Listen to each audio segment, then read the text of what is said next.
What's up, folks? It's your boy, the Noob. Captain Marvel came out this weekend, and I went to go see it. I'm going to tell you my thoughts on it. I'm going to tell you some of the good. I'm going to tell you some of the bad. I'm going to tell you some of the nerdy things that I noticed. So come along with me. Let's chat. Captain Marvel is the latest addition to the MCU. This will be the final movie before Avengers Endgame comes out. And we have been introduced to the most powerful Marvel character as of to date, Captain Marvel. Now, I personally myself did not know a lot about this character. She was one of those overpowered characters I really didn't pay attention to a lot, so I went in kind of blind. But I have to say, I enjoyed this movie. It was fun, it was nostalgic, the cast seemed to work out well. Now, some of the good things I noticed was, we all know that this was placed in the 90s, so that was one of the first things I started looking at. What did they bring to the 90s? Now, of course, the blockbuster was the first thing a lot of people saw in trailers. But when you actually watched the movie, and as she was walking through Blockbuster, you could actually see movies that were about the time range that this movie was based off of. Which I kind of liked, because that was one thing that I knew a lot of people were going to be eyeballing for, because there's always those purists who look for that one VHS and say, oh, that's in the wrong era. But I liked what I saw. And now the cast. Brie Larson. I did not know a lot about her, but she did well in this. I loved her comedic chops. I loved the way she interacted with the character Nick Fury. She was just enjoyable to watch. Now, Nick Fury, the one thing that everybody was worried about was that de-aging they were going to use on Samuel L. Jackson. But I have to say, it turned out pretty well. It was de-aged. He looked younger. Not stupidly younger, but younger to where I could believe it. And I did not have an issue with it. And I have not heard a lot of people complain about it. So I think they did really well. We saw Coulson, a young Coulson, a rookie Coulson who was so new.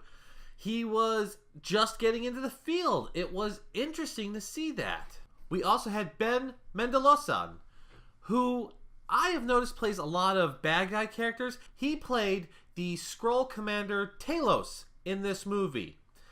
Now, there are a bit of spoilers in this, so let me tell you. At first, you think that he is going to be a bad guy, but at the end of this, you find out he is a good person. He's only trying to protect his people. So I actually like the fact that they were giving this actor the ability not to just be a bad guy, but be something sympathetic and a good person. One of the other things that I enjoyed about this movie was the comedic timing between Captain Marvel and Nick Fury. The way these two interacted with each other, bickering back and forth, talking, chatting. By the end of this film, they seemed like good friends. Not on first name basis, because apparently nobody calls Nick Fury Nick. But by the end of this, they were interacting in a way that, they could have been best friends, buddy cop thing. I enjoyed the interactions. Now, of course, there is always the bad side of movies. Now, this is what a lot of people nitpick at. I don't go in looking for the bad. I'm one of those people who just go to the movies to enjoy it. I'm not trying to critique it. But there are a few things that I do notice that, I kind of go blah on. The first thing I did not like was you did not get a lot of backstory on Carol Danvers' character.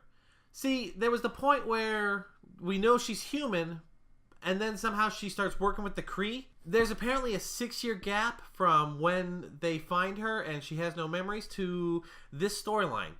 They don't really give a backstory about what happened during these 6 years. She had amnesia. Well, what was she doing to find it? Was she blindly trusting them? What kind of training was she doing? Why does she have Kree blood in her now? They really didn't go into that, which I kind of didn't like, but at the same time, I can understand. Maybe we would learn about it later, but it's something I would have liked. On a little personal note, I would have liked to seen more of Coulson. I love Coulson. He is a great character. The actor is great. I wish they would have had more in him. Since he was a rookie, he was only in there a little bit, so it kind of bummed out. Now, the one thing that I kind of irked me, which I think a couple people did, was at the end of this, you find out that the whole power source or whatever is the Tesseracts. I don't know how this timeline goes, but the last thing I remember was, didn't Tony Stark's dad find the Tesseracts while he was kind of working with S.H.I.E.L.D.? So at some point, S.H.I.E.L.D. let the Tesseract get out of their hands, and it eventually became a MacGuffin in this film. I'm not going to tell you how or why or who, but it was like, why? Why the Tesseracts? It just became, what everyone was after. So this still had to do with the Infinity Stones in a slight way. I kind of find that a little annoying because we've already dealt with them. They could have had a different power source. It could have been, I don't know, some sort of new space-age nuclear reactor. But it was the Tesseracts in the end, so that's a little critique of my own. Now, some of the nerdy things. First things first. The first thing you see in this movie is a tribute to Stan Lee. Now, you all know when the movie starts of these Marvel movies, they've got all the logo coming out, and you always see like the scenes of the characters in iconic poses, doing things, blah, blah, blah. This time around, that was filled with all of Stan Lee's cameos, which I loved because you saw every cameo that Stan Lee had. And speaking of cameos, there's always been rumors that Stan Lee had filmed up to a certain amount of cameos ahead of time. This movie had one, and it was actually him. Now, a little nerdy thing that a lot of people may not understand was you see Stan on the bus reading a script.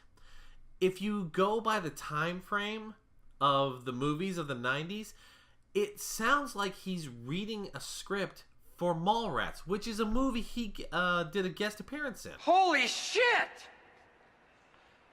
Aren't you? Oh, Stanley. Hi. Which I kind of found a little funny, and it made me laugh a little. Another nerdy thing that I found in this, which made me kind of smile, was the music. It was nostalgic. It was 90s. Some people thought that, someone stuck a shuffle button on and just let the radio go, but I think the music worked out pretty well. And another nerdy thing, a little bit of a spoiler, we do learn how Nick Fury lost his eye.